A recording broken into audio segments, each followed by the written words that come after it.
আমি এবার হাইব্রিড ভুট্টা ফলন চাষ করেছি 1 বিঘার মধ্যে 6 প্যাকেট। চাষ করে আমার 1 বিঘার মধ্যে এই 80 থেকে 85 মণ জোয়ার হয়েছে। 85 জোয়ারের মধ্যে আমি বাড়িতে বিক্রি করলে 1050 টাকা বিক্রি করতে পারি, আর বাজারে গিয়ে বিক্রি করলে 1150 থেকে 1100 বিক্রি করতে পারি। ভুট্টার দানা ভালো, ভুট্টা ভালো, অনেক হাইব্রিডটা বীজ, বাতাসেও পড়ে নাই, অনেক ভালো হয়েছে।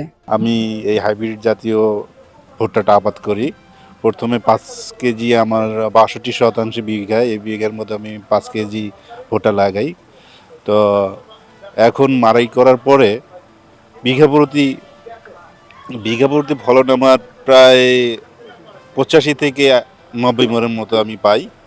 তো এটা বাড়িতে বাজার মূল্য 1000 টাকা, আবার বাজারে 1100 টাকা কি 1050 টাকা এরকম পাওয়া যাচ্ছে আর কি। তো আমার এই উপজেলায় প্রায় 7,000 হেক্টর জমি ভুট্টা হয়। তো আপনারা যদি একটু ঊর্ধ্বতন কর্তৃপক্ষকে জানান যে এখানে যেহেতু ভুট্টাই আবাদ করে কৃষকরা, ভুট্টাতেই অভ্যস্ত, সুতরাং সারটা যাতে এই যে চর এলাকাগুলায় সারের বরাদ্দটা যাতে একটু বাড়ায় দেওয়া হয়, বিশেষ করে ডিএপি সারটা। এটা ভুট্টার ডিএপি সার না দিলে ভুট্টার ফলনটা ভালো হয় না। তো আমি কৃষকের পক্ষ থেকে এটা বললাম যে সারের একটু বরাদ্দ আমার রৌমারী উপজেলায় বাড়াই দিবেন। আর আমি আশা রাখি যে ভুট্টার আমরা ভালো বীজ পাবো। আমরা ভুট্টার আমার সার আছে এবং বিএডিসির ঊর্ধ্বতন কর্তৃপক্ষ সাররা আছে, আমাদের পার্টনার প্রকল্প আছে। আমরা চাই যে ভুট্টার আধুনিক কলাকৌশল চাষাবাদ সম্পর্কে এই কৃষকরা যাতে ট্রেনিং পায়, আগামীতে ভুট্টা চাষ করে কৃষকরা লাভবান হোক। আর আমি ধন্যবাদ জানাচ্ছি উপজেলা কৃষি অফিসের পক্ষ থেকে।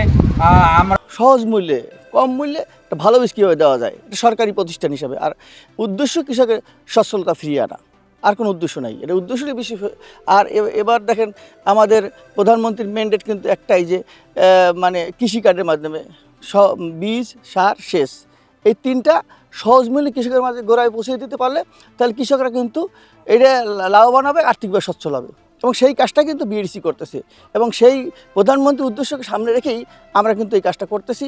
ইনশাল্লাহ সামনে আমরা এই বীজটা যদি এই যে মাঠ দিবসে যে সারা জায়গায় যে এটা খুব সারা পড়ছে, যেমন ঠাকুরগাঁয় করেছি, ওখানে আমাদের বিঘায় 33% আমাদের 62 মণ করে পেয়েছি।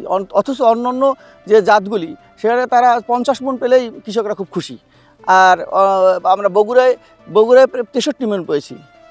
সব জায়গায় খুব সারা পেয়েছে, বলছে স্যার আপনার এই বীজটা অন্যরকম, এটা ফলন, রোগ প্রতিরোধ ক্ষমতা সব দিকেই ভালো স্যার। তো এই বীজটা আমরা আমাদের সামনে যেন আগাম দিয়ে পাই, এইটা সবাই বলছে। আমরা বলছি যে ঠিক আছে, এটা আপনাদের আমরা আগাম দেবো এবং ভালো বীজটাই দেবো ইনশাল্লাহ। তো এইগুলো যদি আমরা সামনে দিতে পারি, তা মনে সরকারের ম্যান্ডেট অবশ্যই রক্ষা হবে, এবং ভালো বীজ যেটা চাচ্ছে ফার্মার কার্ডের মাধ্যমে, যে ভালো বীজ সার যাতে কৃষকের দ্বারগায় পৌঁছানো যায়, সেটাই আমরা চেষ্টা করতেছি। ইনশাল্লাহ আগামীতে সেটা করতে পারবো।